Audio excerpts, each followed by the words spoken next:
From Amateur Radio Newsline Report, number 2182, these are the Ham Nation headlines for Wednesday, August 28, 2019. With a planned crash onto the surface of the moon, China's microsatellite has ended its lunar mission.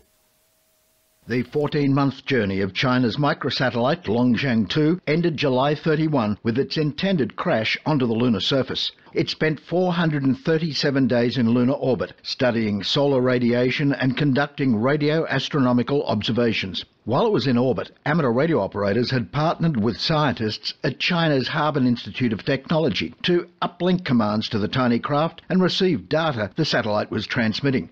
One of the images it captured was of the Moon and Earth during the total solar eclipse on July 2nd of this year. The final commands given to the satellite came from Reinhard Kuhn, DK5LA, whose ongoing work with Longzheng 2 since its launch in May 2018 made him the first radio amateur to communicate with a satellite in lunar orbit. His greatest challenge may have come on the day the tiny craft was set to end its journey. A nearby lightning strike prompted him to unplug all his cables, but he needed to reconnect a bit later, and he did, just before the tiny satellite passed behind the moon. Scientists believe 12 minutes after it went silent, it hit the lunar surface. For Amateur Radio Newsline, I'm Graham Kemp, VK4BB.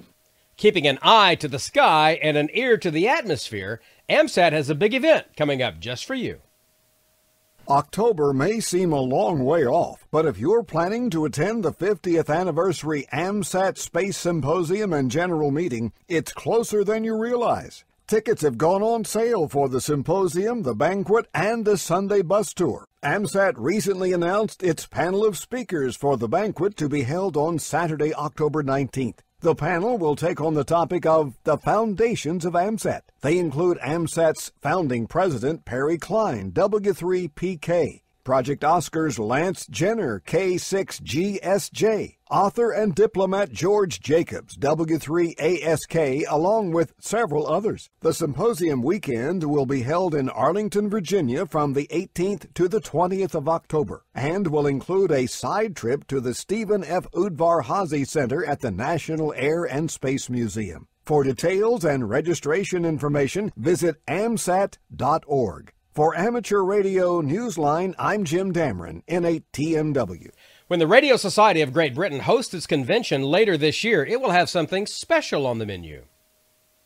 Just as there are menu choices at the gala dinner at the Radio Society of Great Britain's convention in October, the weekend also offers a menu choice that's an alternative to the dinner itself. Convention organisers are hosting a build-a-thon on the Saturday evening, the 12th of October, and participating hams will get an SMD Sudden 2, which is a 40-metre direct conversion receiver by Kanga Products UK. Those who attend won't just be building new skills, but will get this new piece of equipment to add to their shack. The Bath Build-a-thon team will be there to provide guidance in different techniques for surface mount work, and lest anyone should think that all that hard work means going hungry while the dinner gets underway elsewhere at Kent Hill Park, Milton Keynes. There'll also be a hot and cold buffet, so in between working with all those electronic components, hams will be able to choose among the culinary components and build their own dinner too. For more details about the convention, visit the webpage of the RSGB, rsgb.org/convention. For Amateur Radio Newsline, I'm Jeremy Boot, G4NJH. And that's all from the Amateur Radio Newsline, your independent source for amateur radio news for 4 decades and counting at arnewsline.org. With Graham Kemp, VK4BB, Jim Dameron, N8TMW, Jeremy Boot, G4NJH, Karen Eve Murray, KD2GUT at the news desk in New York, and our news team across the globe. I'm Don Wellbanks, AE5DW, 7-3. We'll see you next time here on Ham Nation.